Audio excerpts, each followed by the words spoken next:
Washington mornings on the Mall. 105.9 FM. And AM 630. WMAL. 8:37 and a happy Friday morning to you, Brian Neiman, Brian Wilson.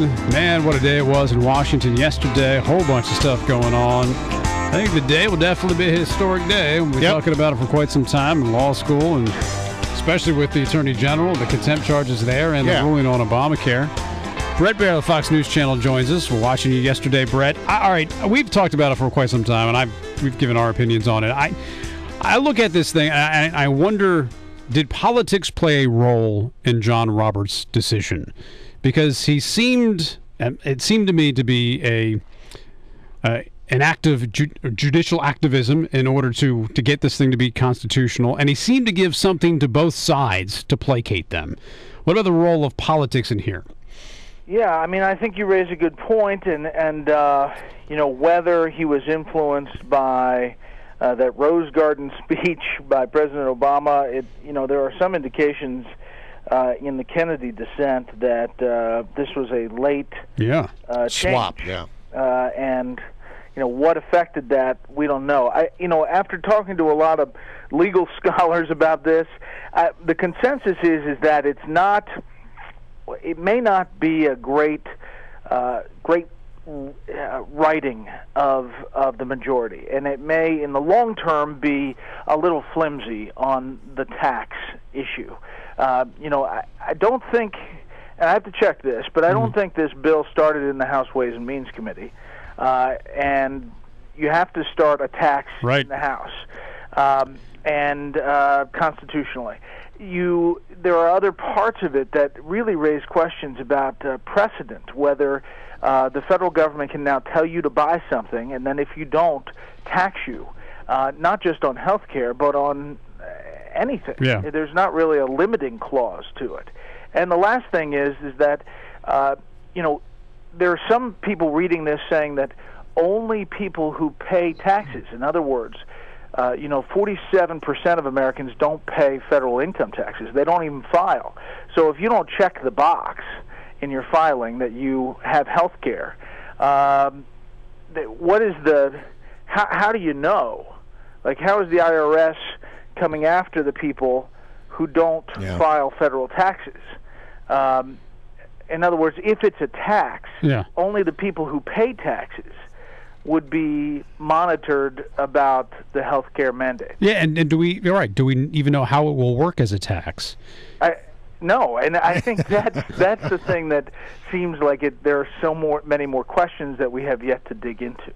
We had Ken Cuccinelli, the Attorney General from the Commonwealth of Virginia, on our show, somebody who was as part of the initial lawsuits against Obamacare, and his take on it was, I think, really surprising to us, Brett. It was that, I don't agree with the outcome, but when I really sat down and read through this thing in great detail, I saw some things that I liked about this ruling, especially that he made the decision that the Commerce Clause could not be used here, because he said that was a victory for people who care about the issue of personal liberty. So, I mean, a lot of people are looking at this and say, maybe as we look at this over the course of the next few days, we may slightly shift our opinion about it. What do you think? Yeah, I think conservatives are saying they're seeing, silver lining in this. They're seeing the fact that now that it's a tax, you can repeal it with 50+1 in the Senate. Any budget item, you just need a simple majority in the Senate, and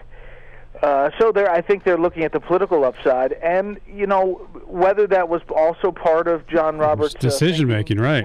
I don't know. I'll just go back to the tax part. I got an email, page 39 of the decision. There's talk of the shared responsibility payment.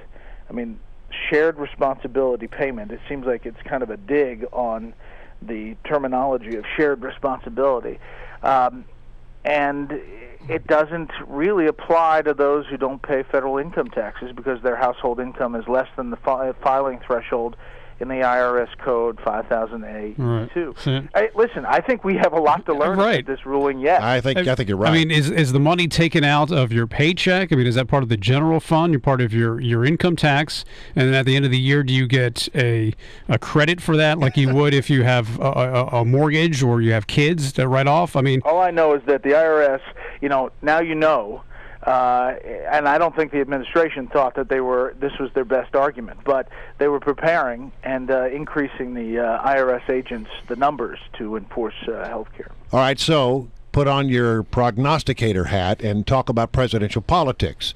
As a result of this ruling, who comes out ahead, Romney or President Obama? I think that's tough at this point to say, Brian. I do think it fires up the base on the right. I do think it has the feeling of kind of an igniting factor like it did in 2010 ahead of the midterms. You saw the Romney campaign tweet out that they've raised $4.2 million or so since the ruling came down. Wow. I do think that Mitt Romney has a challenge in that he's not the best vessel to be out talking about health care, considering his history in Massachusetts.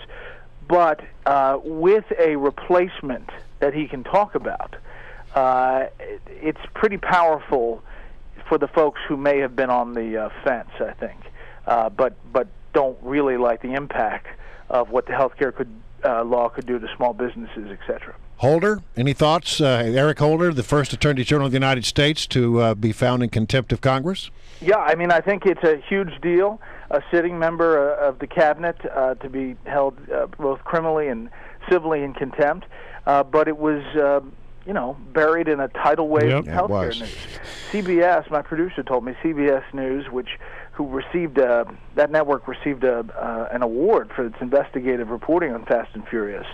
I think did a 30-second reader 21 minutes into the newscast last night about the contempt vote. And that just gives you a sense about, how it's going to be buried, and whether that was purposeful on Republicans' part because they fear the double-edged sword of the politics here. I don't know. Yeah, they could have moved it to next week, but because everybody knew on Monday that we were going to get the Supreme Court ruling on Thursday. Yeah. So, I think some Republicans were relieved that it played out how it did. They got the vote that the right side of the party was pushing for, and they didn't get a lot of the focus that the moderates in the party were worried.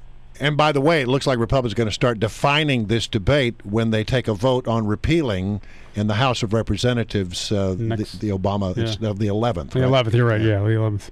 Yeah, I think this is going to be a battle that takes us all the way, to the general election, and how it plays out, how it fires people up. The tax deal is a big deal, and especially for House races.